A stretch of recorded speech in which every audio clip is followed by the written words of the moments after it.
Game day programs here. Today's game, today's lineup. Go get your programs here.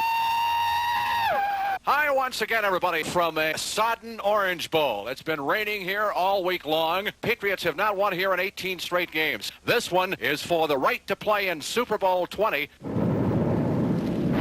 The storm hit the Orange Bowl with a savage fury, and the Dolphins' vision of another trip to the Super Bowl became blurred.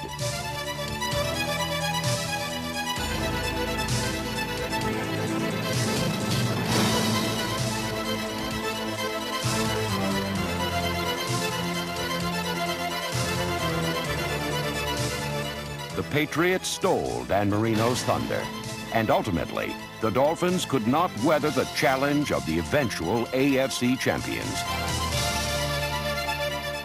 Perhaps the most disappointing aspect of Miami's first ever conference title loss was that the team would not be able to fight back, for fighting back from defeat was a trademark of the 1985 Dolphins.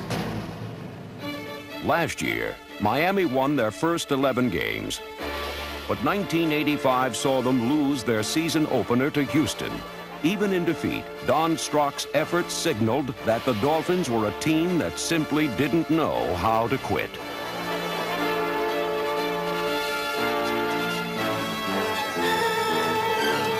Cornerback William Judson, number 49, the cornerstone of Mel Phillips' secondary, also contributed a score as he capitalized on the efforts of fellow defensive backs Bud Brown, Paul Lankford, Don McNeil, Mike Kozlowski, and Lyle Blackwood.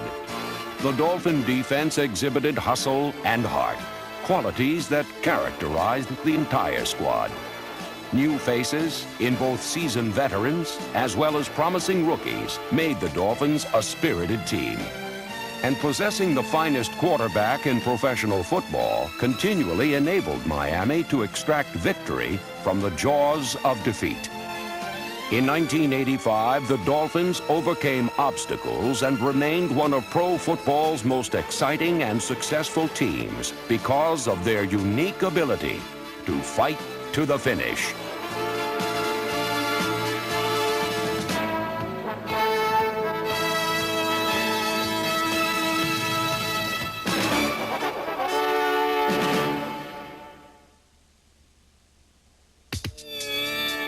Miami shrugged off the Week 1 setback and strode confidently into their home opener against the Colts. Dan Marino's 2 touchdowns keyed the 30-13 win. When it comes to the machine-like efficiency of the Miami offense, congratulations may go to Marino, but credit must be given to the offensive line. By handcuffing defenders, this unit has allowed the fewest sacks in the NFL over the last 3 years. Anchoring the line is center Dwight Stevenson, who excels both on the field as a 3-time Pro Bowler and off of it as the NFL's Man of the Year. Tackle John Giesler was the team's Superman of the Year, as he played with serious injuries all season long. Line coach John Sandusky was forced to stitch together the patchwork unit of Roy Foster, Ronnie Lee, Jeff Taves, Cleveland Green, Steve Clark, Jeff Dallenbach, and Larry Lee, who made it possible for Dan Marino to throw an NFL-high 30 touchdown passes.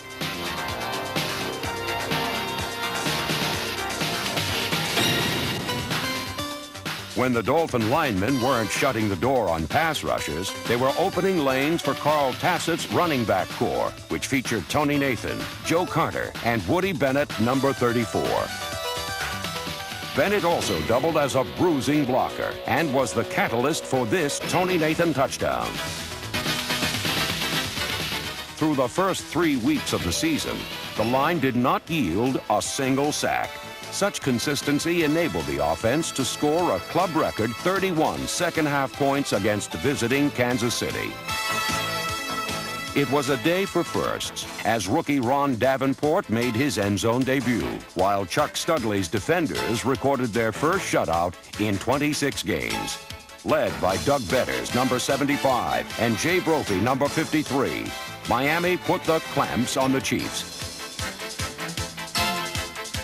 The Dolphins certainly looked good against Kansas City, and they looked even better a week later when they produced their first ever win in frigid Denver, despite a chilly reception. It was billed as a duel between Marino and Elway, but retiring defensive line coach Mike Scarry sharpened his troops and unleashed Mac Moore, George Little, Bill Barnett, and Kim Bokemper, number 58.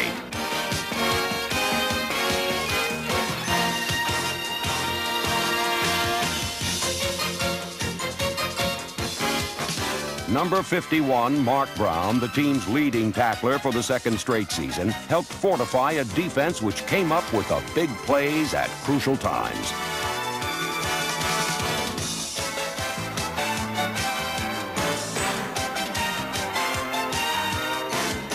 The Denver defense wasn't as successful in containing Marino, who passed for 390 yards, including this 73-yard completion to Tony Nathan, and 3 touchdowns. 3rd down and 6. Marino deep drop. Pass across the middle. It is caught. This is going to go. Net Moore. 69 yards. Moore got in behind Dennis Smith, the safety, and then the old man outran him. While the Dolphins eventually lost the lead, they kept their cool, and Marino delivered a blast more potent than a Rocky Mountain avalanche. 3rd and 8 from the 46. Back he goes. Looks and fires. Man open. Caught by Heflin. Shakes the tackle. 30. Go to 25. He's going to score. 10. 5. Touchdown for Vince Heflin. And that's the first touchdown in NFL for ETs. Vince Heflin's touchdown sealed Miami's victory. The following week, in a rematch of last year's AFC Championship game, rookie running back Lorenzo Hampton capped off a last-minute rally with his first pro score to give Miami a 24-20 win. After 2 consecutive come-from-behind victories, the Dolphins were finally blinded by the light in a prime-time spectacle against the Jets. A hit show that had produced 7 straight wins over New York closed abruptly. Fortunately, a casting call had brought in 2-time Pro Bowler Hugh Green to boost Bob Matheson's linebacking core. They felt that I had added a lot to the game, and they felt, basically, hey, we're on our way, let's go, let's play, let's do a lot of different things. We got a person that we feel that can help us, that one person that we needed, and let's win. Green, number 55, immediately made his presence felt and notched 5 sacks.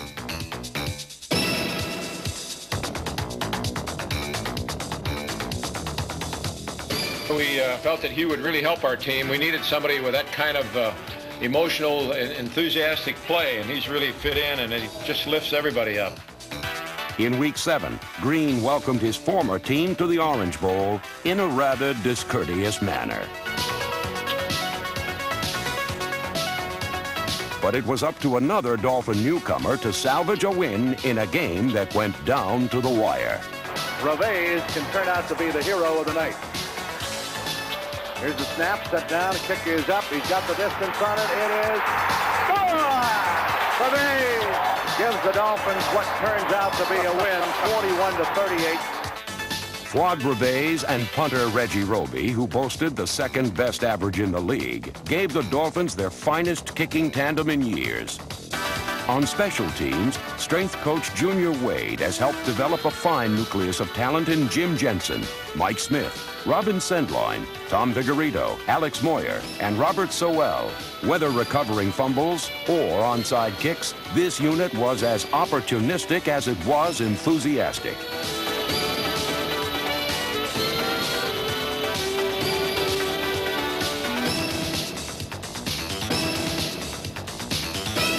By mid-season, Miami appeared to be caught in a web of confusion. In dropping 2 straight games, a Dr. Jekyll and Mr. Hyde personality had surfaced.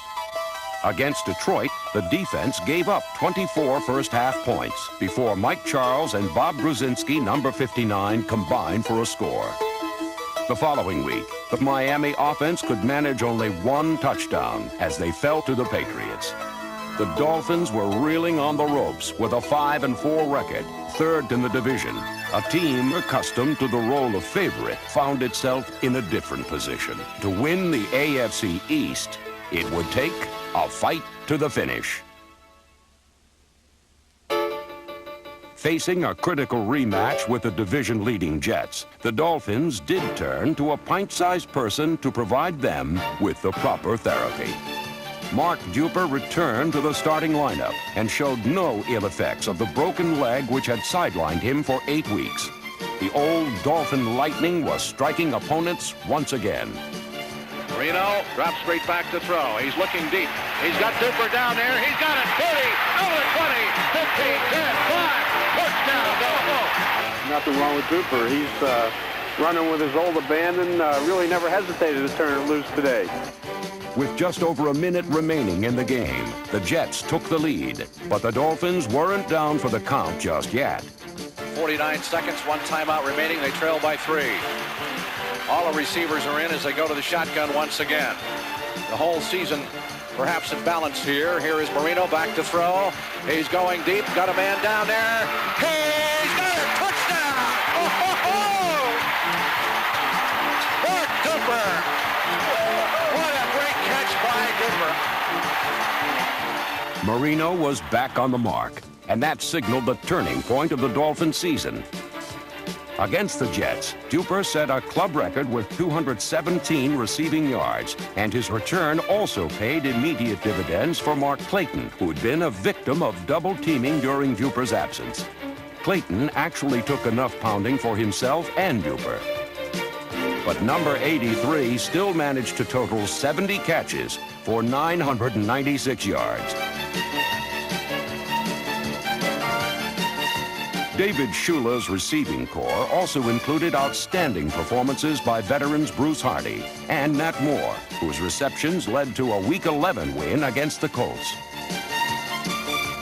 Tight end Dan Johnson's touchdown keyed the Dolphins' victory in Buffalo a week later.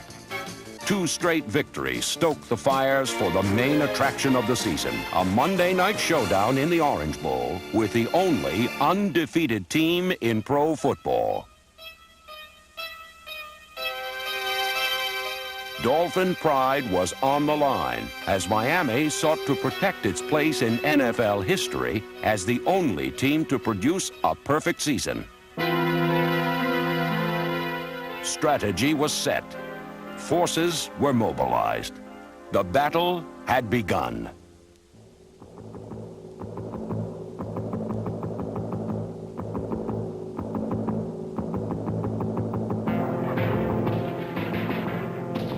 The Dolphins approached the vaunted Bears defense with a posture of defiance. Marino, a pocket passer, didn't rely on conventional tactics. He rolled away from the pressure and bombarded the opposition.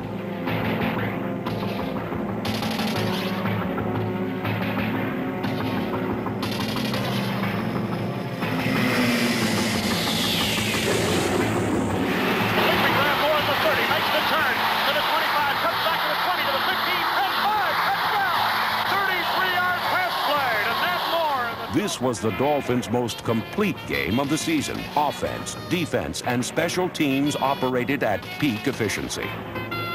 Miami trapped Bear quarterbacks a season-high 6 times, with Mike Charles, the team sack leader, spearheading the attack.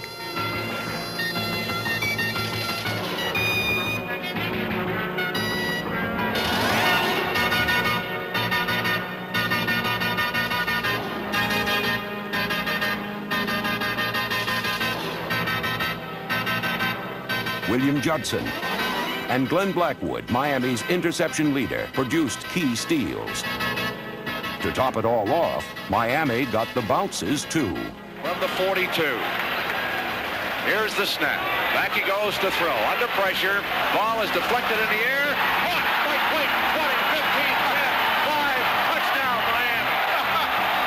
They're looking good. With a 38-24 victory, the Dolphins became the only team to beat the eventual world champions in 1985. Against the Bears and throughout the season, much of the Dolphins' success was a reflection of their quarterback. Miami's fight-to-the-finish philosophy was embodied in a streetwise, tough kid from Pittsburgh, a player who combined equal parts talent and tenacity.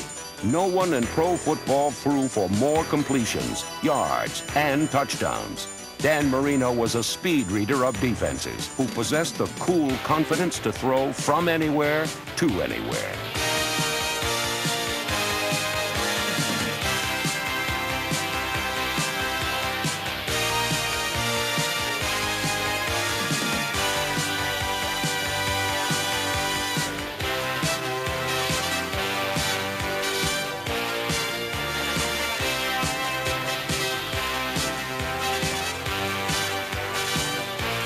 The thing that makes him as good as he has that uncanny ability to feel pressure and know when to get rid of the ball. He doesn't have to see where the linemen are coming from. He feels where they're coming from. And so just about the time you think you're going to get to him, he lets the ball go. And therefore, he defeats strong rush because of that ability. And I think that's the greatest ability he has. His perception of whether a man is open or not may be a lot different than anybody else's. His idea about what it takes to get the ball to a receiver is obviously a lot different. He's going to throw the ball into some spots that I might not ask a quarterback to do for me. He knows his players, and he knows where they're going to be, and he knows how to get the ball to them, and he's always done it better than anybody else in the history of football. Last year was the year where Marino had to adapt. We figured that teams would try to take away the long ball from us, and they did. They sat back and played the deep zones and gave us the underneath passing. Marino had to have the patience that's necessary to throw the ball underneath and complete it to the receiver, and then have the receiver break a tackle and make the big gain. Marino's patience paid off as he threw 5 touchdowns against Green Bay. His progress was impressive in terms of the 10-yard flip rather than the 70-yard bomb. Marino, quick drop. Throws across the middle. It is caught at the 10-yard line. Down to the 5. This is a touchdown for Mark Clayton. Marino drilled it right in the numbers. This season, Marino overcame the impatience of youth. The Mad Bomber of 1984 became Dissecting Dan of 85. No matter what he's labeled, Dan Marino remains #1 in the hearts of Dolphins. The Dolphin future is secure in the hands of players like Marino. The future is also being built in South Florida. Dolphin Stadium, targeted for 1987, is the brainchild of team owner Joe Robbie, who has nurtured this proud franchise since its inception 2 decades ago. Robbie has also built a winner on the field by signing talented rookies such as Lorenzo Hampton, who doubled as both kick returner and runner. Youth will help fortify an area Don Shula feels must improve next season. We feel that teams are playing us as a pass-only team right now. We've got to be able to run with the football. We've got a young back that we think is going to be the answer in Ron Davenport.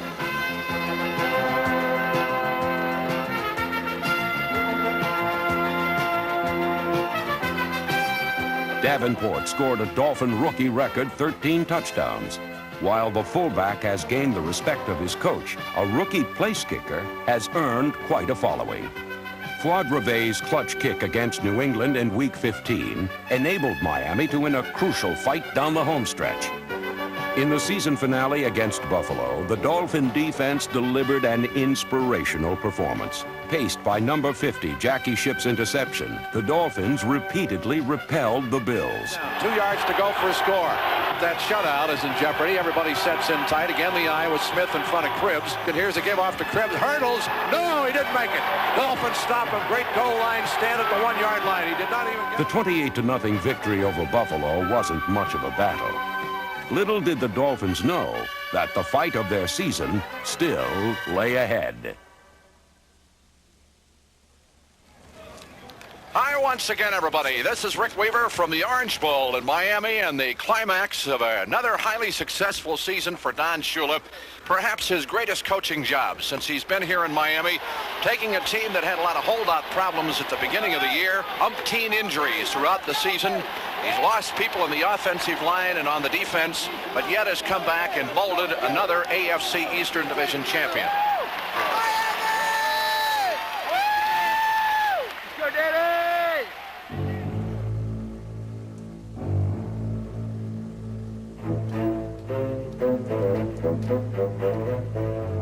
The Dolphins were a team that lived by the long pass, and against the Browns it was this tactic which nearly killed them. Better luck next time. This game was supposed to be a cakewalk for Miami, but it threatened to become a blowout by Cleveland. By the third quarter, the Dolphins were on the short end of a 21-3 score. Only one team in playoff history had rebounded from a greater deficit. With renewed determination and the confidence that no lead was insurmountable, Dan Marino directed the Dolphins on the long road back. TD! 6 points! TD! TD! Come on, TD! Come on!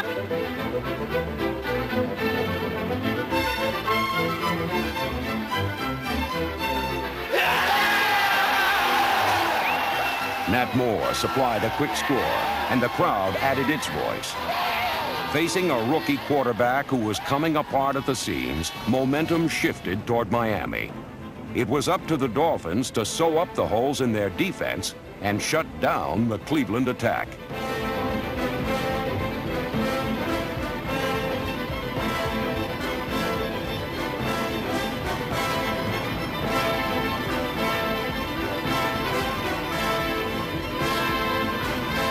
Miami had withstood the Browns' best punches. Now, they proceeded to land telling blows of their own. On second down and 3, Davenport finds a hole. He's got room. He's down to the 25, the 20. He's going to score. And the Dolphins are right back in it. Third and goal at the 1-foot line. Here's a give off. Davenport. He's into the end zone for the touchdown.